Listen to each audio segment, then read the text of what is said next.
Hello student, एक बार फिर से आपका स्वागत है हमारे यूट्यूब प्लेटफॉर्म पे। और मेरा नाम है अंकित तिवारी। बच्चों, पिछले वीडियो में हम लोगों ने प्लांट के अंदर कंट्रोल एंड कोऑर्डिनेशन से रिलेटेड बातचीत कर लिया है। अब जो हम बातचीत करने वाले हैं वो बात करने वाले हैं ह्यूमन नर्वस सिस्टम के बारे में। तो आइए ह्यूमन नर्वस सिस्टम के बारे में जानने का दुस्साहस करते हैं। मेरे प्यारे बच्चों, ह्यूमन नर्वस सिस्टम को दो भागों में बांटा जाता है। ह्यूमन नर्वस सिस्टम को दो भागों में डिवाइड किया जाता है। एक होता है सेंट्रल नर्वस सिस्टम यानी कि सीएनएस, और दूसरा होता है पेरिफेरल नर्वस सिस्टम यानी कि पीएनएस। सेंट्रल नर्वस सिस्टम यानी कि वो हिस्सा हमारे शरीर का जो ब्रेन के या ब्रेन से जुड़े हुए हिस्से में पाया जाता है, वो बेसिकली सेंट्रल नर्वस सिस्टम का पार्ट होता है। इसलिए सेंट्रल नर्वस सिस्टम को दो भागों में डिवाइड किया गया। एक होता है बेटा ब्रेन और दूसरा होता है स्पाइनल कॉर्ड। दूसरा क्या होता है? Spinal cord.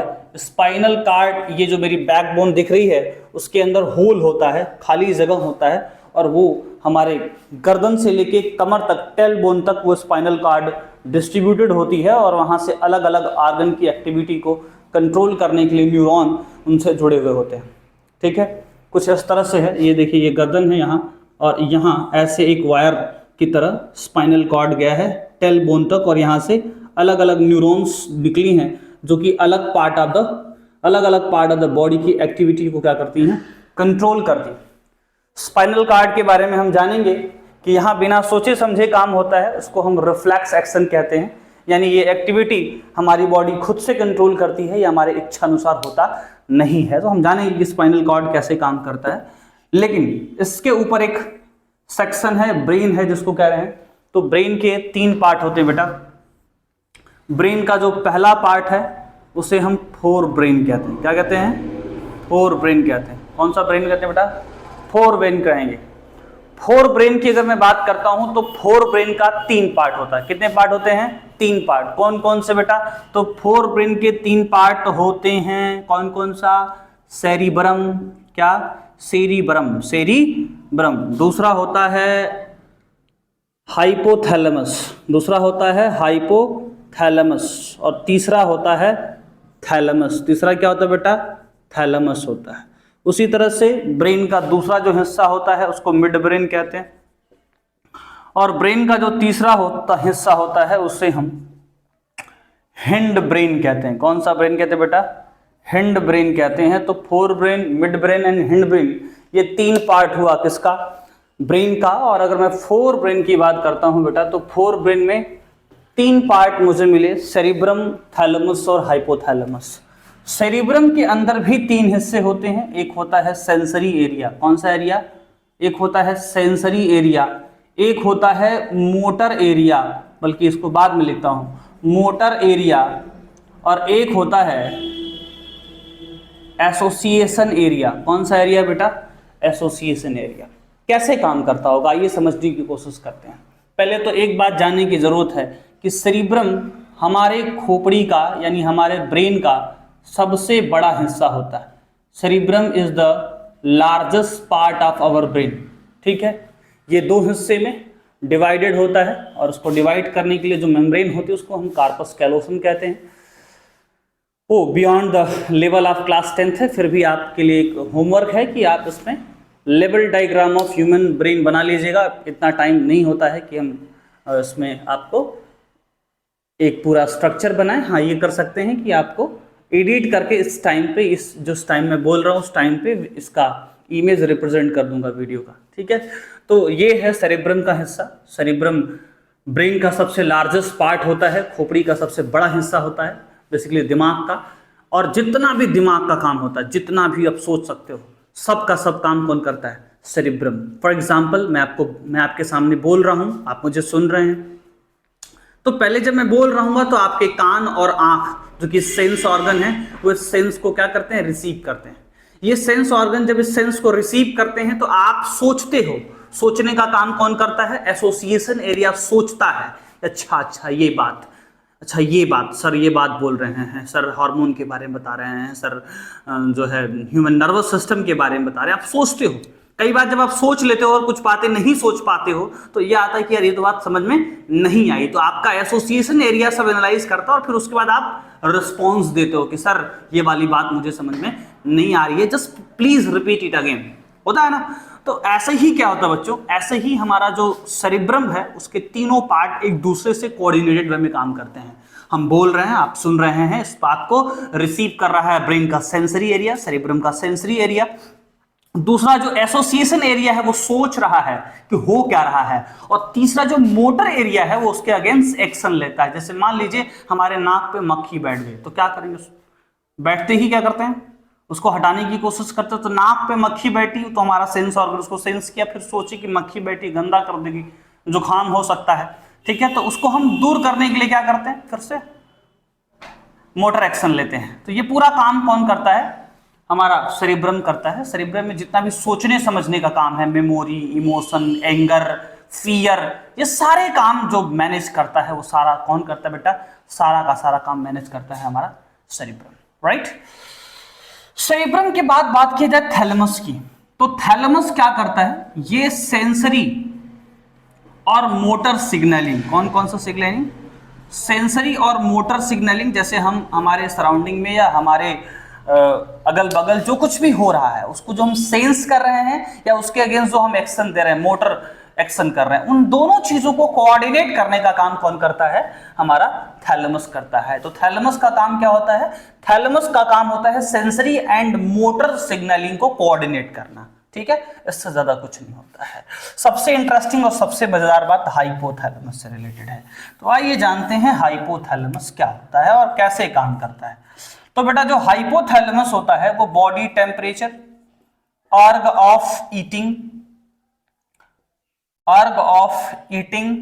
एंड ड्रिंकिंग के बारे में हमारे बॉडी में कंट्रोल करता है। कैसे बॉडी टेम्परेचर को कंट्रोल करता है, जैसे आप स्कूल आते हैं या कोचिंग आते हैं तो क्या करते हैं, जल्दी साइकिल चला के आते हैं। जब आप साइकिल चला के आते हैं तो क्या होता है, आपकी बॉडी में जो एनर्जी है, आपकी बॉडी की जो मेटाबॉलिक एक्टिविटी वो फास्टर हो जाती है, इससे बॉडी का टेम्परेचर बढ़ने लगता है।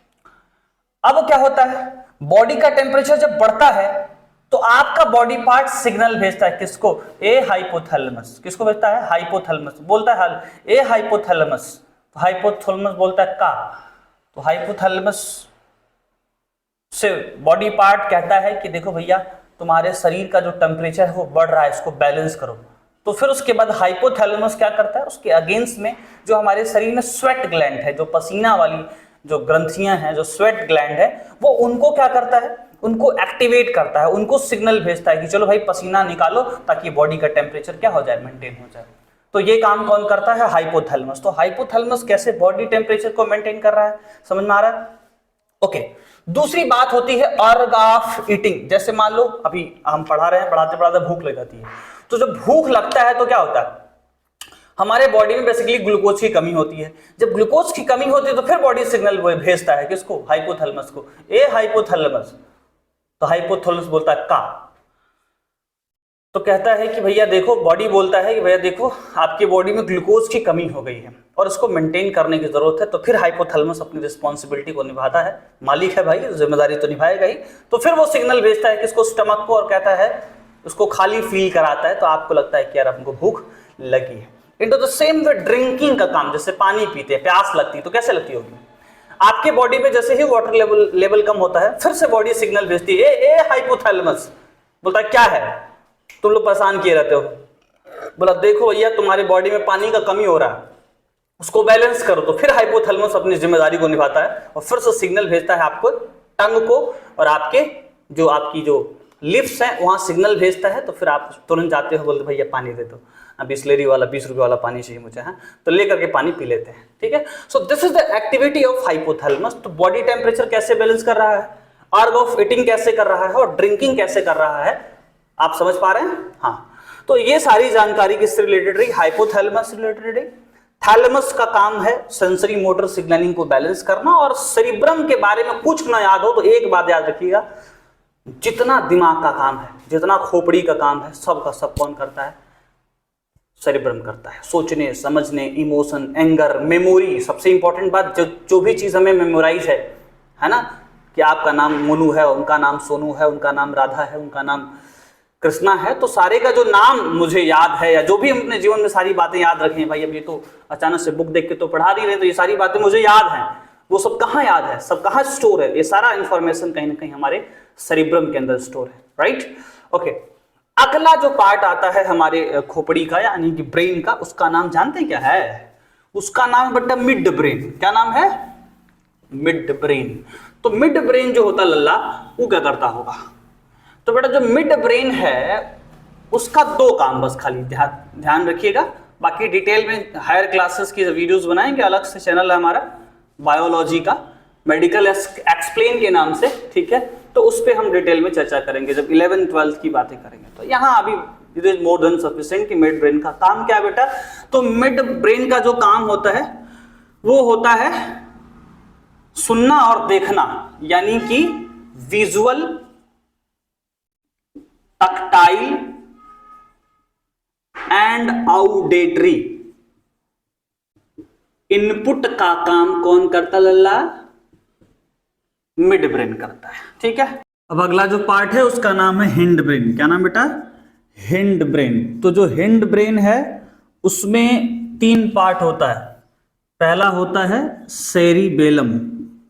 कौन था बेटा? सेरिबेलम। सेरिबेलम का काम होता है बॉडी पोस्चर को मेंटेन करना।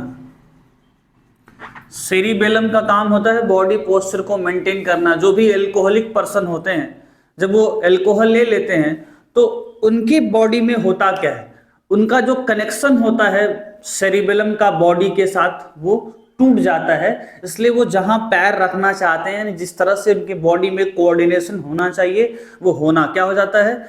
बंद हो जाता है। इसके चलते वो पैर अगर यहां रखना चाहते हैं तो वहां रखते हैं। बाकी इसके अलावा उनको किसी भी तरह की कोई प्रॉब्लम नहीं होती है। अल्कोहलिक पर्सन अगर अल्कोहल लेता है तो उसके दिमाग में किसी भी तरह के कोई चेंजेस नहीं आते हैं। जो बोलते हैं या बकते हैं वो सब सिर्फ वो सब क्या होता है? सनक होता है मन का कि सब माफ है जो भी बोलेंगे तो। लेकिन सच्चाई इतनी ही है कि जब कोई व्यक्ति अल्कोहल यूज करता है तो उसका सेरिबेलम जो है वो डिस्टर्ब हो जाता है, जिससे वो बॉडी का जो पोस्चर है, बॉडी का जो कंट्रोल है, सिस्टमेटिक वे में, जो रिदमिक वे में जो कोऑर्डिनेट करता है, वो कोऑर्डिनेशन क्या हो जाता है? डिस्टर्ब हो जाता है। पैर जहां रखेगा वहां नहीं रख पाता है और झूमते हुए चलता है। ये एक एक्चुअल जो अल्कोहलिक पर्सन जो अल्कोहल लेता है उससे रिलेटेड ये इंफॉर्मेशन है। तो सेरिबेलम क्या करता है जी? सेरिबेलम का काम है बॉडी पोस्चर को मेंटेन करना, और अगर कोई अल्कोहल लेता है तो उसका सेरिबेलम ही डिस्टर्ब होता है, जिससे कि ये क्या करता है? वो झूम के चलता है, जहां पैर रखना चाहिए वहां नहीं रखता है। दूसरा जो हमारे हाइंड ब्रेन का पार्ट है उसका नाम है पोन्स। पोन्स के पास एक जगह पाई जाती है जिसका नाम है न्यूमोटॉक्सिक सेंटर। कौन सा सेंटर बेटा? Pneumotaxic centre. न्यूमोटॉक्सिक सेंटर का काम होता है रेट ऑफ ब्रीदिंग को कंट्रोल करना। यानी कि अगर मान लीजिए हमको ज्यादा ऑक्सीजन की जरूरत है तो ये क्या करता है? रेट ऑफ ब्रीदिंग, सांस लेने की रफ्तार को बढ़ा देता है। और तीसरा जो सबसे इंपॉर्टेंट पार्ट है उसका नाम है मेड्यूला। क्या नाम बेटा? मेड्यूला। अगर मैं बात मेड्यूला की करता हूं तो जो मेड्यूला होता है, यानी कि मेड्यूला ऑब्लिंगाटा के नाम से जाना जाता है, इसका 3 काम होता है। पहला काम होता है रेस्पिरेटरी कंट्रोल, रेस्पिरेटरी कंट्रोल करता है। इसके अलावा रेस्पिरेशन और ब्रीदिंग में डिफरेंस है, ये माइंड में रखिएगा। ये रेस्पिरेटरी कंट्रोल करता है क्योंकि रेस्पिरेटरी रिदम सेंटर यहीं पाया जाता है, medulla region of the brain में, तो रेस्पिरेटरी कंट्रोल करता है। इसके अलावा दूसरा जो काम होता है वो cardiovascular reflex, cardiovascular reflex, cardiovascular reflex. और तीसरा होता है activity of gastro intestinal tract, यानी जो भी सिक्रीशन होता है या जो भी कंट्रैक्शन और रिलैक्सेशन गैस्ट्रो इंटेस्टाइनल ट्रैक, यानी हमारे जो डाइजेस्टिव सिस्टम में होता है, उसको भी कौन कंट्रोल करता है बेटा? मेड्यूला करता है। तो इस तरह से 3 बातें हमने हिंड ब्रेन के बारे में जाना। पहला क्या? सेरिबेलम जो बॉडी पोस्चर को मेंटेन करता है, और जो अल्कोहलिक पर्सन होता है वो अगर अल्कोहल लेता है तो उसके बॉडी का ये पार्ट डिस्टर्ब होने से उसके बॉडी में कोऑर्डिनेशन क्या हो जाती है? ब्लॉक हो जाता है। पॉन्स के पास जो है न्यूमोटॉक्सिक सेंटर पाया जाता है जो रेट ऑफ ब्रीदिंग को कंट्रोल करता है। और मेड्यूला रीजन ऑफ ब्रेन में तीन चीजें पाई जाती हैं, तीन चीजें कंट्रोल होती हैं। वहां रेस्पिरेशन कंट्रोल होता है, कार्डियोवास्कुलर रिफ्लेक्स यानी कि हार्ट की एक्टिविटी को कंट्रोल किया जाता है, और साथ ही साथ गैस्ट्रोइंटेस्टाइनल ट्रैक की एक्टिविटी को भी यहां से कंट्रोल किया जाता है। ठीक है, तो अब इसके आगे जो मुझे पढ़ना है वो पढ़ना है, अभी हमने आपको पढ़ाया था कि सीएनएस के दो पार्ट होते हैं। क्या क्या बेटा? सीएनएस के दो पार्ट, एक हो गया ब्रेन जिसके बारे में हमने चर्चा कर लिया। एक बार रिकॉल कर दूं, ब्रेन के तीन पार्ट थे, फोर ब्रेन, मिड ब्रेन और हिंड ब्रेन। ठीक है, फोर ब्रेन का तीन पार्ट था, cerebrum, thalamus, hypothalamus. Mid brain का सिर्फ एक्टिविटी कंसीडर करना था कि ये विजुअल, टक्टाइल और ऑडिटरी इनपुट को कंसीडर करता है। और हिंड ब्रेन में अभी बताया कि पॉन्स, सेरिबेलम और मेडुला। तो ये तो हमने ब्रेन से रिलेटेड बातचीत कर ली जो हमारे खोपड़ी के अंदर सिचुएटेड है। ठीक है, अब बात करना है किसके बारे में? स्पाइनल कॉर्ड के बारे में। किसके बारे में जानना बेटा? स्पाइनल कॉर्ड के बारे में। ठीक है, तो चलिए स्टार्ट करते हैं, स्पाइनल कॉर्ड के बारे में जानते हैं। स्पाइनल कॉर्ड की अगर एक्टिविटी को समझा जाए तो स्पाइनल कॉर्ड क्या करता है, मैं आपको समझाने की कोशिश करता हूं। बहुत सारी एक्टिविटी हमारे बॉडी में ऐसी होती हैं जिनमें दिमाग का कोई रोल नहीं होता है, वो एक रिफ्लेक्स एक्शन के लिए रिस्पॉन्सिबल होता है स्पाइनल कॉर्ड, यानी कि वो सीधे सीधे रिस्पॉन्स देता है, वहां सोचना समझना नहीं होता। फॉर एग्जाम्पल, अगर आप किसी जलते हुए तवे को टच करते हैं तो टच करने के बाद वहां सोचते नहीं है कि तवे पे हाथ रखे हैं तो हटाया जाए कि नहीं हटाया जाए, जलने ही देते हैं, ऐसा कुछ नहीं करते।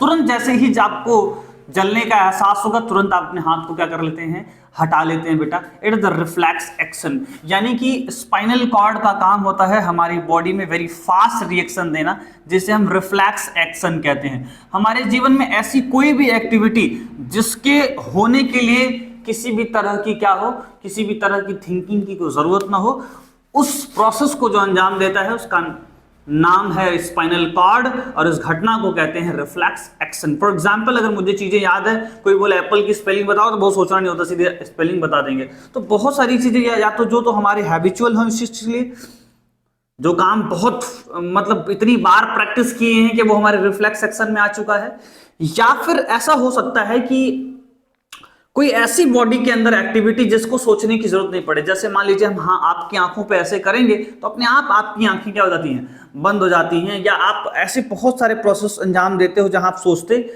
नहीं हो, नी जर्क हो गया, या आप अगर मान लीजिए कहीं अपना हाथ अगर किसी जलते हुए चीज पर रखते हैं तो वहां से तुरंत हटा लेते हैं, या कोई ऐसी चीज जहां जो आपको डेंजरस लगे आप बिना सोचे समझे वहां से क्या करते हैं, रिएक्शन देते हैं बेटा। तो इस काम को रिफ्लेक्स एक्शन कहते हैं, और उसको समझा जा सकता है किससे, रिफ्लेक्स आर्क से। एग्जाम में क्वेश्चन पूछा जाएगा कि what is the reflex action, explain it by making reflection arc. बेटा ये हम एक कोई जलती हुई ज्वलनशील पदार्थ यानी कि कोई इग्नियस बर्निंग मटेरियल रख लिया हूं जो जल रहा है, एक व्यक्ति विशेष को मैंने क्या किया, उसके हाथ को कहा यहाँ हाथ टच कराओ बहुत मजा आएगा, बोला अच्छा ठीक है सर करते हैं। तो जैसे ही वो यहां हाथ रखता है, इसकी सेंसरी न्यूरॉन जो होती है बेटा, सेंसरी न्यूरॉन एफरेंट फाइबर के सहारे ये सिग्नल भेजती हैं कहां, स्पाइनल कॉर्ड को। ये मेरा स्पाइनल कॉर्ड है, ठीक है, ये स्पाइनल कॉर्ड को सिग्नल भेज दी। स्पाइनल कॉर्ड ने सिग्नल को रिसीव किया और तुरंत रिएक्शन देता है मोटर न्यूरॉन्स और इफरेंट फाइबर। इफरेंट मतलब होता है आना, इफरेंट फाइबर, मोटर न्यूरॉन और ये जो फाइबर है उनका नाम है इफरेंट फाइबर। और ये लोग क्या करते हैं, ये लोग सिग्नल लेके आएंगे और तुरंत कहेंगे भैया हाथ हटा लो नहीं तो सब जल जाएगा। ठीक है, जल जाएगा तो फिर रोना बैठ के। तो ये देखिए सेंसरी न्यूरॉन्स क्या करती है, सेंसरी न्यूरॉन इस जो हीट है उसको रिसीव करती है, और रिसीव करने के बाद एफरेंट फाइबर के सहारे स्पाइनल कॉर्ड को ले जाती है। और स्पाइनल कॉर्ड क्या करता है, मोटर न्यूरॉन्स के सहारे इफरेंट फाइबर को सिग्नल देता है कि भैया जल्दी से हाथ हटा लो, नहीं तो जल जाओगे। अब इसमें कुछ सोचना वोचना नहीं होता है, तुरंत हम रिफ्लेक्स एक्शन देते हैं बेटा। तो ये जो मैंने ड्रॉ किया है वो रिफ्लेक्शन आर्क है, इतना बेहतरीन नहीं ड्रॉ किया है, आप बुक में से या फिर नेट से डाउनलोड करके इसको अच्छे से फोटो बना लीजिएगा, बहुत इंपॉर्टेंट है, एग्जाम में पूछा जाता है। ठीक है, तो हमने ब्रेन एंड स्पाइनल कॉर्ड के बारे में बातचीत कर लिया। अब जो अगला सेक्शन इसमें है उसका नाम है पेरिफेरल नर्वस सिस्टम। क्या नाम बेटा? अगला है पेरिफेरल नर्वस सिस्टम। अगर मैं बात करता हूं पेरिफेरल नर्वस सिस्टम के बारे में बेटा, तो पेरिफेरल नर्वस सिस्टम को दो भागों में बांटा जाता है। एक होता है सोमैटिक नर्वस सिस्टम और एक होता है autonomous nervous system. Somatic nervous system जो होता है वो मेरी इच्छा अनुसार होता है, और जो ऑटोनॉमस नर्वस सिस्टम होता है उसको दो भागों में बांटा जाता है, सिंपैथेटिक एंड पैरासिम्पैथेटिक। ठीक है, चलिए थोड़ा सा इस बात को अच्छे से समझने की कोशिश करते हैं। मैंने कहा कि हमारा जो ह्यूमन नर्वस सिस्टम है वो दो भागों में बांटा गया, ब्रेन एंड स्पाइनल कॉर्ड। वास्तव में ब्रेन जो होता है वो एक स्विच बोर्ड की तरह होता है। जैसे हमारे यहाँ लाइट जल रही है, तो ये लाइट क्या है? हमारे ऑर्गन है। स्विच बोर्ड क्या है? ब्रेन है। और ब्रेन और ऑर्गन को जोड़ने का काम कौन करता है? न्यूरॉन्स करता है। वैसे स्विच बोर्ड और बल्ब को जोड़ने का काम कौन कर रहा है? वायर। और मैं लिटरली बता रहा हूं, जैसे वायर के अंदर करंट बहती है वैसे हमारे न्यूरॉन्स के अंदर भी करंट बहती है। मैं भी अगले वीडियोस में इनके बारे में चर्चा करूंगा कि कैसे न्यूरॉन्स जो है वो कोऑर्डिनेट करती है, कैसे सिग्नल को भेजती है एक पार्ट ऑफ द बॉडी से दूसरे पार्ट ऑफ द बॉडी को, या ब्रेन से सभी पार्ट ऑफ द बॉडी को, जिससे कि क्या हो, एक्शन होता है, प्रोसेसिंग होता है। ठीक है, तो सिंपैथेटिक और पैरासिम्पैथेटिक किसके पार्ट हुए? ऑटोनॉमस नर्वस सिस्टम के। मैंने कहा कि कैसे हमारे बॉडी में ब्रेन जो है वो काम करता है। मैंने कहा देखो, ब्रेन जो है वो एक स्विच बोर्ड है और हमारा हाथ क्या है? ये एक बल्ब है, और उसको कनेक्ट किसने किया है? न्यूरॉन्स ने। वो न्यूरॉन्स जो है, उस न्यूरॉन को हम पेरिफेरल नर्वस सिस्टम का हिस्सा मान सकते हैं। ठीक है, एक तो हमारे ब्रेन के अंदर चीजें हैं, और एक पेरिफेरल का मतलब होता है जो हमारे ब्रेन का हिस्सा नहीं है, बॉडी के other part of the system में डिस्ट्रीब्यूटेड है, उनको बोलेंगे हम पेरिफेरल नर्वस सिस्टम। और पेरिफेरल नर्वस सिस्टम में दो चीजें हैं, एक है सोमैटिक और दूसरा है ऑटोनॉमस। सोमैटिक मतलब जो हमारे इच्छा अनुसार हो, जैसे मैं अपने हाथ को इधर उधर ऐसे वैसे करूंगा, ये मेरे इच्छा अनुसार होता है। This is the work of somatic nervous system. दूसरा होता है ऑटोनॉमस नर्वस सिस्टम। यहां कुछ सोचने की जरूरत नहीं पड़ती है। ऑटोनॉमस नर्वस सिस्टम, जैसे मान लीजिए कहीं आप अचानक से सांप देख लिए, या बाइक चला रहे हैं, अचानक से एक सामने से कोई गुजर जाए, तो उसके बाद अपने आप डर जाते हैं, अपने आप रिएक्शन दे देते हैं। ये काम कौन करता है? ये काम करता है हमारा सिंपैथेटिक स्टिमुलेशन। आप अचानक से अगर कोई चीज देखें और देखने के बाद आप डर जाएं, या आप उससे भयभीत हो जाएं, या गुस्से में हो जाएं, तो ये सारा काम कौन कर रहा है भैया? सिंपैथेटिक नर्वस सिस्टम करता है। ठीक है, सिंपैथेटिक नर्वस सिस्टम का सिर्फ और सिर्फ यही काम है कि वो क्या करता है, वो किसी भी डेंजरस चीज को देखने के बाद एक्टिवेट हो जाता है, पसीना हो जाएगा, पीलियो इरेक्शन हो जाएगा, आप गला सूखने लगेगा, ठीक है, मिक्चुरेशन होने लगेगा, ठीक है, बीपी बढ़ जाएगा, ये सारे जो मतलब आप पूरा डर जाओगे। तो आप ऐसे समझो कि सांप को देखने के बाद, अचानक से आपने सांप को देखा, उसके बाद जो आप रिएक्शन दोगे वो कौन करता है? सिंपैथेटिक। और जब सांप चला जाएगा, जान बच गई, तो वो उसको बोलेंगे हम पैरासिम्पैथेटिक। तो आज के इस वीडियो में सिर्फ इतना ही, फिर मिलते हैं अगली वीडियो में एक बड़े ही बेहतरीन शुरुआत के साथ, जिसमें हम बातचीत करने वाले हैं किसके बारे में? हार्मोन के बारे में, यानी एंडोक्राइन सिस्टम के बारे में। तब तक के लिए टाटा बाय बाय।